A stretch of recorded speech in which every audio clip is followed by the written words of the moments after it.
ជំរាបសួរពុកម៉ែបងប្អូនទាំងអស់គ្នាថ្ងៃនេះនាងខ្ញុំនឹងលើកយកពីវិធីធ្វើទឹកគល់ស្ក្រៃជូនពុកម៉ែបងប្អូនទាំងអស់គ្នា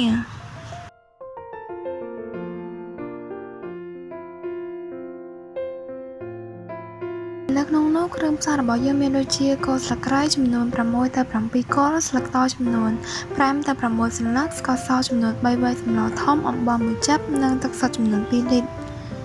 ជំហានដំបូងយើងត្រូវយកគល់ស្ក្រៃយកទៅហាន់ជាចំណិតនិងដំវាដើម្បីឲ្យពេលរំងាស់ចេញរសជាតិឆ្ងាញ់តែអ្នកទាំងអស់គ្នាដឹងទេថាគល់ស្ក្រៃមានអត្ថប្រយោជន៍យ៉ាងច្រើនចំពោះសុខភាពដែលនៅក្នុងនោះវាសម្បូរទៅដោយវីតាមីន A វីតាមីន C អាស៊ីដហ្វូលីក ម៉ាញ៉េស្យូម សង្កសី ទង់ដែង កាល់ស្យូម ម៉ង់កាណេសនិងវីតាមីន B ផងដែរមិនតែប៉ុណ្ណោះគល់ស្ក្រៃថែមទាំងជួយព្យាបាលរោគស្លេកស្លាំងជំងឺកេញមិនលក់និងរោគលើសឈាមជាដើមមិនតែប៉ុណ្ណោះសម្រាប់អ្នកជំងឺទឹកនោមផ្អែមគល់ស្ក្រៃជួយលាងសម្អាតបន្សាបជាតិពុលលំពែងនិងមានមុខងារធ្វើឲ្យប្រសើរឡើងដោយបានបញ្ចុះជាតិស្ករក្នុងឈាមនិងនៅក្នុងទឹកនោមផ្អែមផងដែរហើយអ្វីដែលពិសេសមួយទៀតសម្រាប់អ្នកដែលមានជំងឺគ្រុនប្រសាយសូមព្យាយាមញ៉ាំមួយថ្ងៃយ៉ាងហោចណាស់បាន1កែវឬក៏2កែវដោយបន្ថែមជាមួយនឹងទឹកឃ្មុំនិងក្រូចឆ្មាមួយចំណិតផង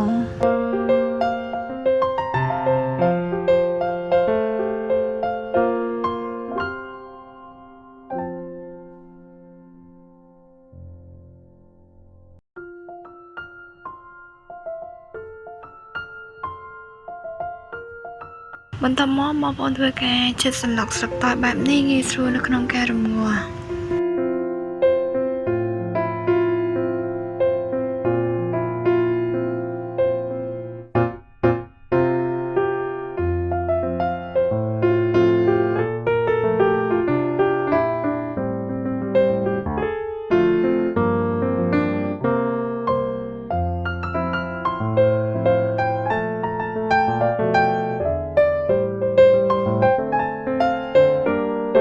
បន្ទាប់ពីចិតគល់ស្ក្រៃនិងស្លឹកតើយរួចរាល់បងប្អូនចាប់ផ្ដើមដាំទឹកចំនួន2លីត្របើសិនជាបងប្អូនអត់មានអីវាស់ទេបងប្អូនអាចប្រើ10ទឹកដូចខ្ញុំបាន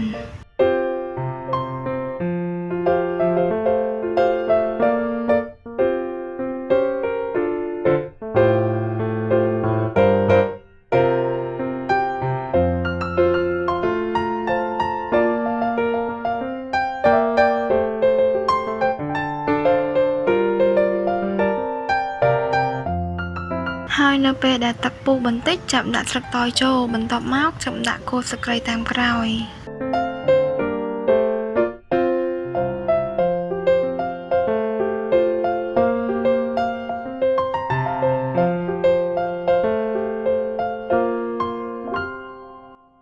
នៅពេលដែលយើងដាក់ស្លឹកតើយនិងគល់ស្ក្រៃរួចនៅពេលដែលទឹកពុះម្ដងទៀតសិមដាក់ស្ករសចូលសម្រាប់ស្ករសបងប្អូនអាចដាក់តាមចំណង់ចំណូលចិត្តបានប៉ុន្តែសម្រាប់ខ្ញុំដាក់ចំនួន3វ៉ៃសម្រាប់ទឹក2លីត្រហើយនៅពេលដែលបងប្អូនធ្វើការដាក់ស្ករសរួចបងប្អូនអាចដាក់អំបិល1ចិបដើម្បីឲ្យទឹកគល់ស្ក្រៃរបស់យើងមានរសជាតិមុតឆ្ងាញ់បន្ទាប់ពីបងប្អូនធ្វើការដាក់គ្រឿងរួចរាល់ហើយបងប្អូនធ្វើការរំងាស់រយៈពេលប្រហែលជា20ទៅ30នាទីជាការស្រេចហើយនៅពេលដែលរួចរាល់បងប្អូនកុំភ្លេចស្រង់ស្លឹកតើយជាមួយនឹងគល់ស្ក្រៃចេញផងនេះខ្ញុំសូមបញ្ជាក់បន្តិចប្រសិនបើបងប្អូនមានជំងឺទឹកនោមផ្អែមបងប្អូនកុំដាក់ស្ករសនេះចូលទៅបងប្អូនអាចប្រើស្ករសសម្រាប់អ្នកទឹកនោមផ្អែមដាក់ញ៉ាំតាមក្រោយបាននៅពេលដែលបងប្អូនធ្វើការញ៉ាំបងប្អូនអាចថែមជាមួយនឹងទឹកឃ្មុំក្រូចឆ្មាក៏ដូចជាទឹកកកបន្ថែមបានជាចុងក្រោយអរគុណសម្រាប់ការតាមដាននៅវីដេអូមួយនេះបើបងប្អូនមានចម្ងល់ឬសំណួរបងប្អូនអាច comment នៅខាងក្រៅវីដេអូនេះបានបើបងប្អូនចូលចិត្តនៅវីដេអូនេះសូមជួយចុច like subscribe និង share វីដេអូនេះផងអរគុណសម្រាប់ការតាមដាន